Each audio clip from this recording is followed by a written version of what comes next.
Think you know everything about your cat? What if I told you many commonly accepted facts about them are simply myths? Take, for example, that familiar purr you hear every day.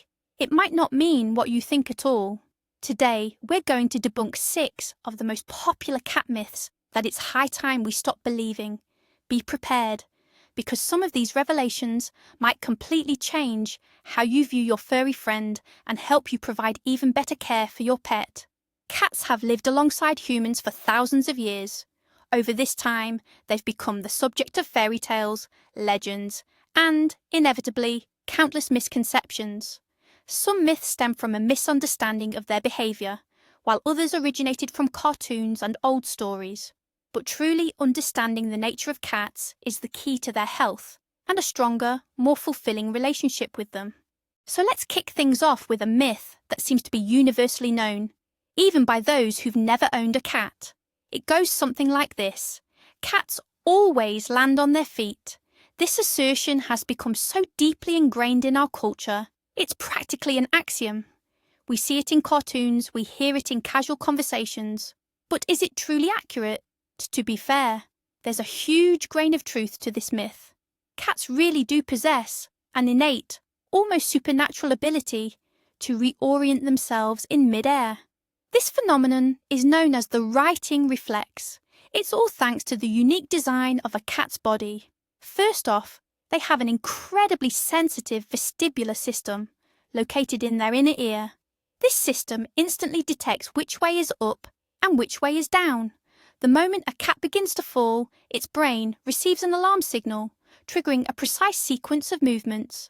Initially, the cat rotates its head to align it horizontally. Then, thanks to an astonishingly flexible spine and the absence of rigid collarbones, it twists the front part of its body, followed by the rear.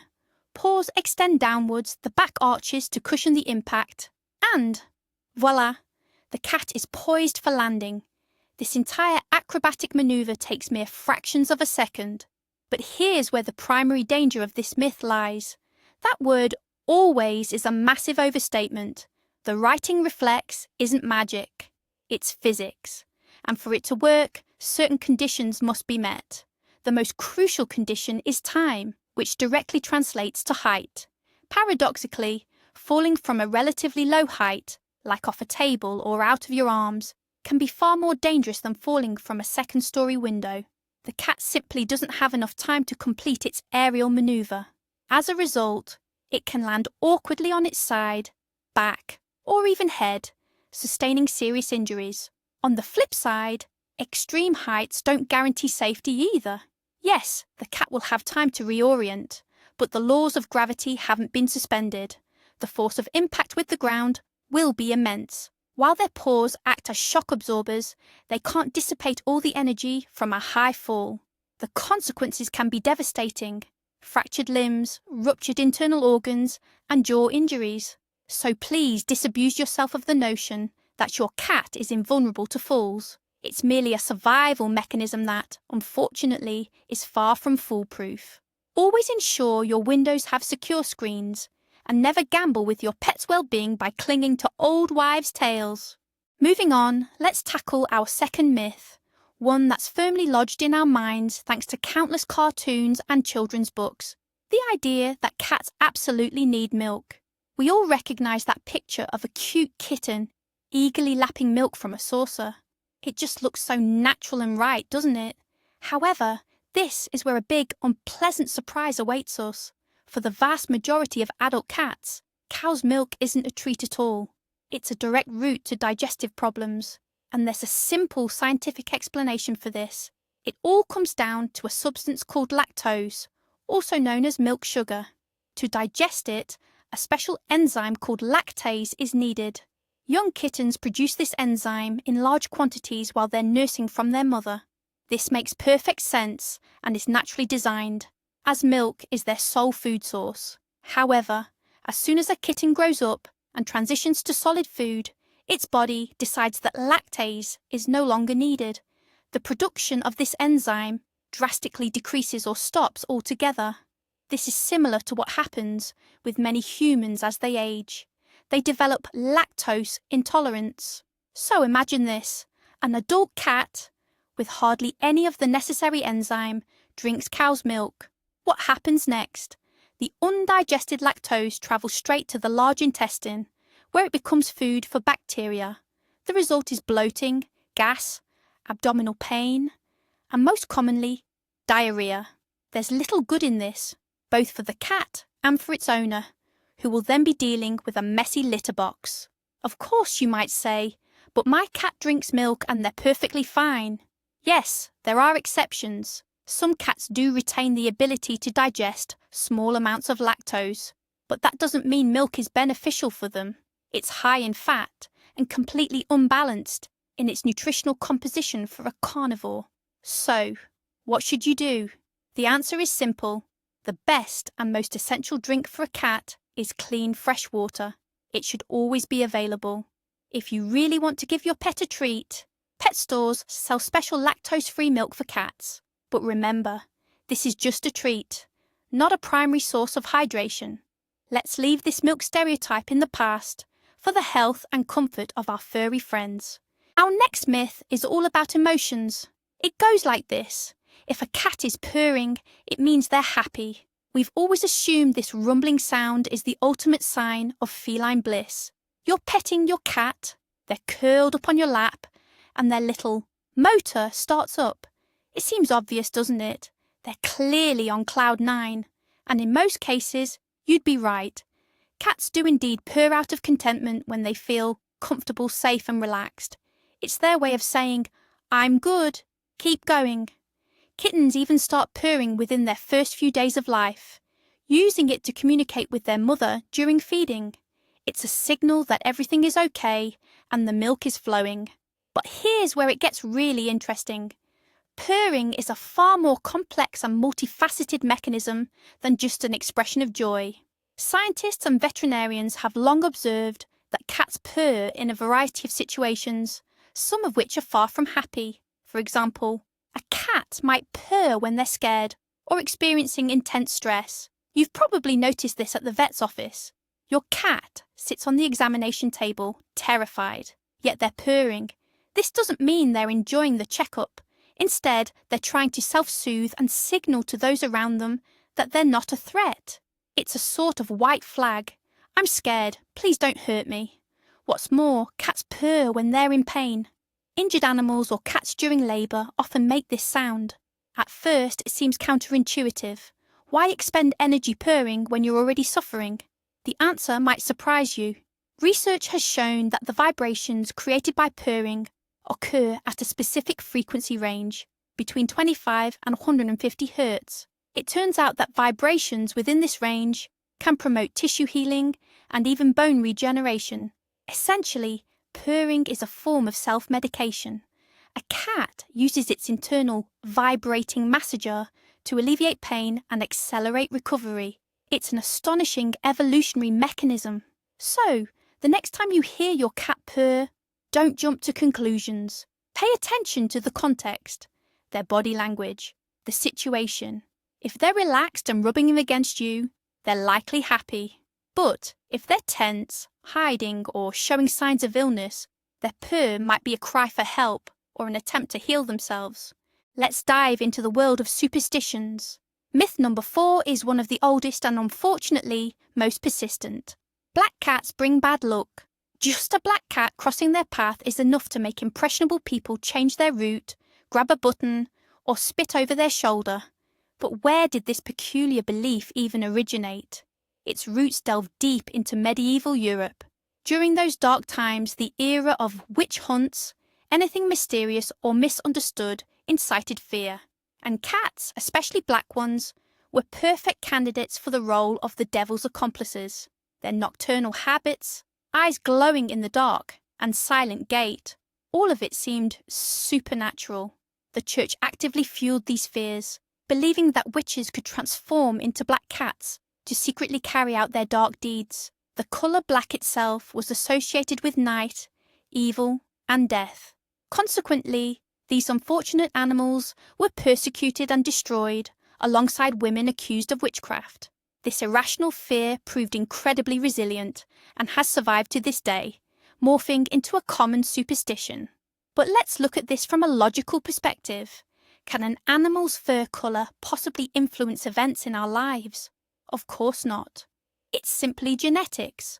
The black coat colour is determined by a gene that produces a large amount of the pigment eumelanin. No magic involved, just pure biology. What's more, in some cultures, black cats are viewed completely differently. For instance, in ancient Egypt, cats of any colour were revered as sacred animals. In Great Britain and Japan, a black cat in the home is actually considered a sign of good luck, and sailors used to believe that a black ship's cat promised a safe voyage. Unfortunately, this silly myth has very real and truly sad consequences. Because of these superstitions, black cats and kittens have the hardest time finding homes. They stay longer in shelters than their counterparts of other colours. They are adopted less often, and sadly, sometimes even harmed on the streets. So, let's be sensible. A cat's personality, affection and loyalty have absolutely nothing to do with the colour of its fur. Black cats are just as wonderful, loving and playful companions as ginger, white or tabby ones. And the next time a black cat crosses your path, don't be afraid. Just smile and wish it a good day. Let's talk about pet health. Myth number 5, which causes many cat owners unnecessary worry, states that if a cat has a dry nose, it means they're sick. This belief is so widespread that people often use their cat's nose as a barometer of its well-being. Touch it. If it's wet and cool, all is well. Touch it again. If it's dry and warm, panic sets in, and it's time to call the vet. Let's understand why a cat's nose is wet in the first place. This moisture isn't just water. It's a secretion from special glands in the nose, combined with moisture from licking. A wet nose serves a crucial function. It helps cats detect scents better. Scent particles literally stick to the moist surface, significantly enhancing their sense of smell, which is one of their primary ways of understanding the world. So why might a cat's nose become dry? There are many reasons, and most are completely harmless and not related to illness. Firstly, the environment. If your home is warm with dry air, especially in winter when heaters are on, your cat's nose will naturally dry out faster. There's nothing to worry about here. Secondly, sleep. When a cat sleeps, it doesn't lick its nose. So if you touch your pet's nose right after they wake up, it will likely be warm and dry. Within 10 to 15 minutes after they've groomed themselves, it will become moist again. Thirdly, activity. After active play or running, a cat's body temperature can rise slightly, and their nose might become drier as a result. Of course, in some cases, a dry nose can indeed be a symptom of illness, for instance, with dehydration or fever. But, and this is crucial, it's never the only symptom. If your cat is sick, you'll notice other, much more obvious signs: lethargy, refusal to eat or drink, changes in behaviour, or litter box issues. Therefore, a dry or warm nose on its own is no reason to panic. It's a perfectly normal condition that fluctuates throughout the day. Instead of constantly checking their nose, focus on observing your cat's overall condition and behaviour. These are the true indicators of their health. As for their nose, leave it be. It knows when to be wet and when to be dry. And now for the 6th and final myth. This one is perhaps the most difficult for anyone who truly loves their cat to hear. This myth claims that cats are selfish, self-absorbed, and aloof creatures incapable of deep affection for humans. The argument is that all they need from us is food and shelter. They are often contrasted with dogs, who are supposedly unconditionally devoted, while cats merely allow us to live with them. This misconception stems from a fundamental misunderstanding of feline nature. We attempt to measure their behaviour by human or canine standards, which is fundamentally misguided. Cats are not dogs. They have a different evolutionary path, and consequently, a completely different language of communication and emotional expression. Dogs are indeed pack animals, accustomed to clear hierarchies, explicit submission to a leader, and overt displays of emotion. They'll leap with joy when you come home and follow you from room to room. Cats, however, are solitary hunters by nature. Their ancestors did not live in large social groups. Consequently, their social signals are far more subtle, reserved, and delicate. They won't overwhelm you with overt displays of affection to prove their love. Instead, they'll say, "I love you," in their own unique feline language. So, what does that look like in practice? Here are just a few examples. When a cat slowly blinks at you, it's not out of boredom. In feline terms, this is known as a cat kiss or slow blink. It's how they show complete trust and a feeling of security in your presence. When a cat rubs against your legs or headbutts you, they're doing more than just asking for food. On their cheeks and forehead are special glands that release pheromones. By doing this, they leave their scent on you, marking you as theirs and an integral part of their family. This is an ultimate display of trust and affection. Even a cat's mere presence in the same room as you is a sign of their affection. They could hide under the couch or retreat to another room, but they choose to be near you. They might sleep at your feet, purr softly while you work on the computer, or greet you at the door. Studies show that cats and their owners form emotional bonds as strong as those between children and parents. Cats miss us when we're gone, rejoice at our return, and seek comfort from us in stressful situations. So please don't buy into the myth of their selfishness. Cats love us deeply and loyally. You just need to learn to understand their quiet, nuanced language of love. The biggest revelation for many is the truth about purring. Just imagine, your cat might be purring on your lap, not because they're blissful, but because they're in pain and instinctively trying to heal themselves. Research shows that the vibrations at a cat's purring frequency promote tissue and bone regeneration. It's not just a sound, it's a powerful survival mechanism. Quite a twist, isn't it? Realizing this completely changes how you view your pet's behavior and encourages you to be more attentive. Similarly, there's the myth about their independence. When you understand that a gentle headbutt is a cat's equivalent of a hug and a display of ultimate trust, your interaction with your pet reaches a whole new level. Cats aren't selfish. They're simply saying, "I love you," in their own unique cat language. As you can see, the world of cats is far more complex and fascinating than a collection of stereotypes. By debunking these myths, we're not just learning fun facts, we're learning to better understand our pets' needs, how to care for them properly, and how to build a truly strong bond based on knowledge and mutual respect. Thanks for watching. If this video helped you discover something new about your furry friend, please hit the like button and subscribe to the channel so you don't miss our next myth-busting revelations. What cat myths did you used to believe? Or perhaps you know of other misconceptions we didn't mention. Share your thoughts and stories in the comments below.